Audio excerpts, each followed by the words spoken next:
Cheeto Vera versus Cory Sandhagen is this weekend in San Antonio. It's a stacked card. I am super excited for this. I'm ready to get back on track with my main event predictions because I think Cory Sandhagen's going to put on an absolute show against Cheeto Vera in this fight. And yeah, so stay tuned for all of my picks, especially my breakdown of the main event. I'm going to go down to the early prelims to start off though, and then we'll get to the main card and my main event breakdown. Okay, so starting off the card, we've got Haley Cowan. Does she not just look like that type of girl that's like fucking like crazy obsessed with you, but you know it like really be starts with a G. I'm not good. Anyways, I think Haley Cowan's gonna win this fight by decision. I think she's bigger than Tamiris Vidal, probably more well-rounded. I know she's lost to some pretty bad competition, but she's probably just gonna outmuscle this chick and take her down and win a decision. So, yeah, Haley Cowan's gonna win. Moving on into the flyweight division, we've got Victor Altamirano versus Vinicius Salvador. I'm gonna go with Salvador here by KO. Yeah, I've gone back and forth on this fight. It's kind of a pick'em, as you can see by the odds, but I'm gonna go Salvador by KO here. I just have a feeling he's gonna win. Okay, lightweight division, we've got Manuel Torres versus Trey Ogden. I could see Trey Ogden winning this because he's fought in the UFC already, and you know, these undefeated guys, they're usually a bit iffy when they come in. So I wouldn't be against betting on Trey Ogden here. I feel like a lot of people are probably saying that as well. But I'm going to go with Manuel Torres here by round 1 or round 2 KO. I feel like he's going to find some way to make it happen. But I wouldn't be surprised if Trey Ogden won a decision. So not super confident in this pick, but I'll go Manuel Torres to win this one. All right. Flyweight division. We've got CJ Vergara versus Daniel Da Silva, who's not even on my screen right now. You know what? Let me put him on the screen for you guys. Because, you know, I'm sure you guys really care about this fight. So, there you go. There's Daniel Da Silva right there, bro. Okay, there he is right there. Alright, he looks like a FaZe member. Anyway, we've got CJ Vergara versus Daniel Da Silva. I'm going to go with CJ Bad Bitch Vergara because look at this fucking haircut.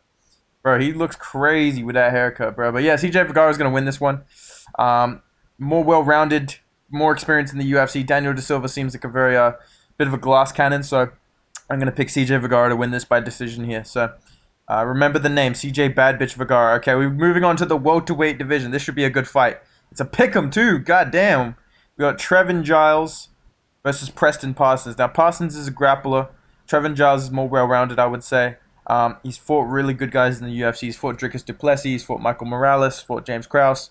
Preston Parsons, pretty good wrestler, but I don't think he's fought the same level of guys. I think Trevin Giles is going to find a KO round 2, round 3. I think he's just better. I can just see him stuffing takedowns. I can see him sprawling out really hard, getting submission threats, you know, tangling with Preston Parsons in the grappling and maybe getting back up or just keeping it on the feet and point fighting, landing big shots, and maybe he hurts Preston Parsons. So I'm going to pick Trevin Giles by KO in this fight. But even if he doesn't get the KO, I think he's going to get the job done. So should be a good fight, though. I think that'll be like an underrated fight of the night, okay? Featherweight division. We've got Steven Ocho Peterson versus Lucas Alexander. I think Lucas Alexander is making his debut, or it's his second fight in the UFC, something like that. I'm going to go with Steven Peterson here by decision. I think this is going to be a crazy fight as well. Steven Peterson's a very tough veteran. He's always game. He's always going to be there for 3 rounds. I feel like Lucas Alexander slows down a lot. I've heard that a lot about him, that he's got pretty kind of cardio. So I think Steven Peterson's going to make this really gritty. He's going to win this fight. He's going to be better everywhere. And his experience, his toughness, his gameness, his fight style, not his gameness with an M in it. All right, calm down, McGregor. Not you, bro. Steven Peterson's going to win this by decision or maybe a round 3 TKO. But should be a pretty good fight. I'm excited for these fights. These are underrated fights, I would say. But definitely like with the crowd and the energy in the arena, I think these are going to be really, really fun fights and really, really exciting matchups. So, very excited for this card. These are good prelims, dude. Featherweight bout, we've got Tucker Lutz versus Daniel Pineda. I like watching Daniel Pineda fight. His fight against Herbert Burns is really good. He even had a good fight against Cub Swanson, even though he lost. Very, very exciting guy. He's got 1 round in him.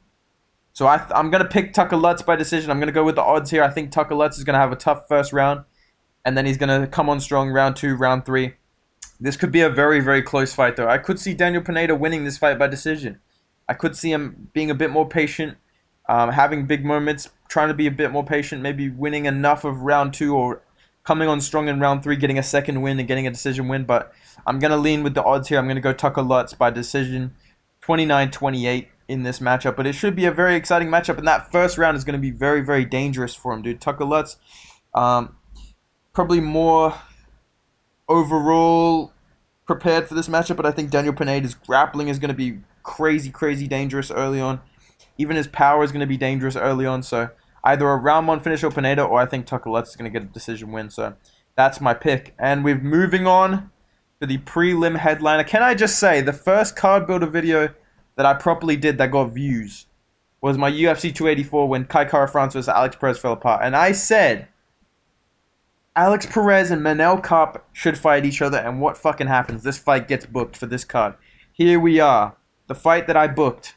I've got a crazy prediction for this fight, dude. I genuinely think that I've not heard anyone else make this prediction. I know a lot of people are picking Manel Kape. I'm picking Manel Kape. I'm picking Manel Kape by submission, bro. I'm picking Manel Kape by round 1 or round 2 submission, dude. I just have a feeling that he is going to hurt Alex Perez, jump on him, get a rear naked choke or a guillotine or a D'Arce choke or something like that. And I think he's going to finish Alex Perez in 2 rounds. And I think it's going to be a submission. I think he's going to hurt Alex Perez with a flying knee. Or maybe a knee when Perez shoots in for a takedown. Or a big right hand that he leaps into. Or a left hook on the way out of an exchange. And then I think he's going to jump on Alex Perez and submit him. So maybe it's a bad pick. Maybe it's a crazy pick. But I can definitely visualize that happening. That seems to be Alex Perez's favorite method of loss. If you look at his career, he's losing by submission a lot, especially lately. I know he's lost to really good guys, but I mean, Manel Kape has also lost to really good guys and had way closer fights with Alejandro Pantoja. He just had a really close fight with Mateus Nicolau, who's probably the number 2 best contender at flyweight besides Pantoja. So for Manel Kape, I trust him to go well against Alex Perez. I don't think there'll be the moment's too big or he's beat bums like he hasn't fought legit guys. I think he's fought more legit guys than Alex Perez and done better than Alex Perez would against those guys. So I can see Manel Kape just putting it all together in this fight. He's on a good streak. I think he's going to drop Alex Perez with a right hand or a knee or a head kick maybe, and then lock him up in a submission and get the tap round 1 or round 2. I think it's going to be fireworks though. Round 1 is going to be an awesome, awesome round. It's going to be one of the rounds of the year in my opinion. So that's my predictions for the prelim. I've got Manel Kape, I've got Tucker Lutz, I've got Steven Peterson, Trevin Giles, I've got CJ Vergara, I've got Manuel Torres, Salvador, and I've got Haley Cowan for the prelims. Okay, now we move on to the main card. Our first fight should be a really, really good one, actually. Chidi Njokuani versus Albert Duraev. Close odds. I almost picked Duraev by decision. I got to be honest. I have a weird feeling Albert Duraev is going to do well in this fight. Okay? I may regret not picking him because I can feel a Albert Duraev decision win coming. Like a 29-28. Has a tough first round, and then Chidi Njokuani kind of gasses out or gets wrestled, and, you know, Albert Duraev looks better than he usually does after some time off and stuff like that. But I'm going to trust Chidi Njokuani here. I'm going to pick Njokuani by KO round 1 or round 2. I think he might have a bit of struggle early on. Maybe he comes out a bit too slow. Not really sure what to expect from Duraev. But if Duraev loses, it's usually by KO. So I'm going to pick Chidi Njokuani here by KO. But I feel like it's going to be... I feel like I could see an upset happening here. So I'm hesitant. But I'm going to pick Chidi Njokuani. I'm going to trust him. He's looked good in his UFC fights. Pause. And yeah, I think I trust him just a little bit more than I trust Albert Duraev. So I'm hesitant, but I'm going to pick Njokuani by KO. Moving on into the women's flyweight division, we've got Andrea Lee versus Macy, the shadow boxer Barber. Incredible performance against the shadow of Alexa Grasso, the champ. So it gives me a lot of confidence to pick Macy Barber here. I think she's just going to wrestle Andrea Lee. I think she's just going to put her up against the cage and wrestle her and slow her down. And I'm going to pick Macy Barber by round 3 TKO. I think I'm going to pick Macy Barber by TKO. I think she's going to finish Andrea Lee, dude. I think Andrea Lee is going to gas out. And yeah, I think I can just see Macy Barber putting on a really good performance and a really good pace and getting a round 3 finish or maybe a decision. But I'm going to pick Macy Barber by finish at TKO in this fight. She's one of the only female fighters that really gets TKOs and gets finishes. So she hasn't really done that lately, but I feel like she's going to be more confident heading into this fight. I think we're going to see like I wouldn't say a classic Macy Barber performance because she's been fighting in the UFC since fucking 2018. It's not really classic, but I'm going to say a vintage, you know, the OG Macy Barber kind of performance. where she just puts a crazy pace on Andrea Lee. She's just very aggressive, very physical with her. And at women's flyweight, that's a big deal because not a lot of them are. So I think Macy Barber's going to get takedowns. She's going to put on a pace, and she's going to finish Andrea Lee with TKO. I could see it being quite bloody, but I won't go that far. I think Macy Barber's going to get the finish, though. So Macy Barber is my pick in this fight, okay? Moving on, we got Nate the Train in the USA versus Austin Lingo. Good fight.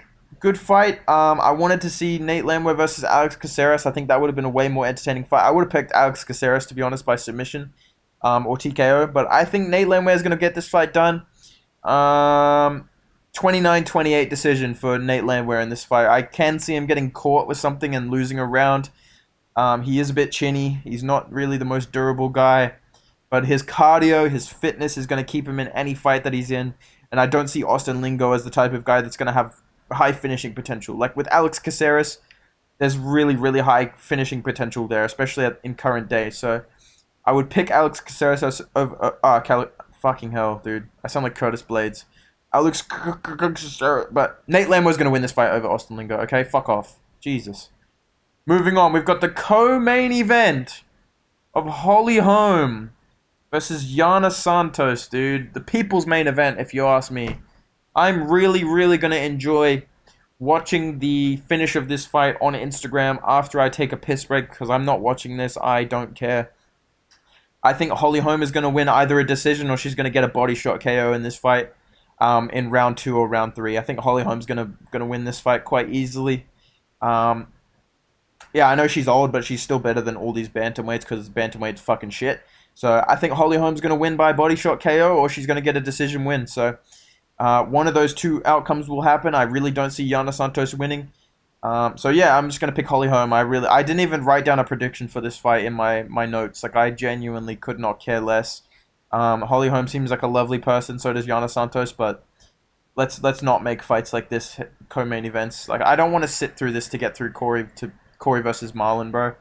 And you're making me do that. So, you know, if I'm walking down the street and I fucking knock someone out, it's this fight's fault that this is the co-main event, all right? Main event time. Now we can talk. We've got Cheeto, Marlon Vera versus Cory Sandhagen. Number 3 versus number 5. The winner's going to either fight Sean O'Malley or they're going to fight probably Merab Dvalishvili, depending on what the UFC wants. And I'm going back and forth on this, okay? I was quite confident in Cory Sandhagen when this got announced, so I'm going to stick with my gut feeling that Cory Sandhagen is going to win this fight. He's not going to let me down. My first prediction when this fight got made was, Cory Sandhagen's going to style on him. I'm seeing a 50-45 happening. But I do have like this little nagging kind of worry that Marlon Vera is going to KO him. I do have this little worry inside me that's like, I don't know, man. He was getting rocked pretty fucking bad by Song Yadong. But at the same time, Song Yadong is a lot more accurate than Cheeto Vera. I would say he's a lot more naturally kind of... He's going to plant his feet. He's going to land big bombs. And I think Cory Sandhagen kind of took it too slow starting out with him. I don't think he'll do that with Cheeto. But I can...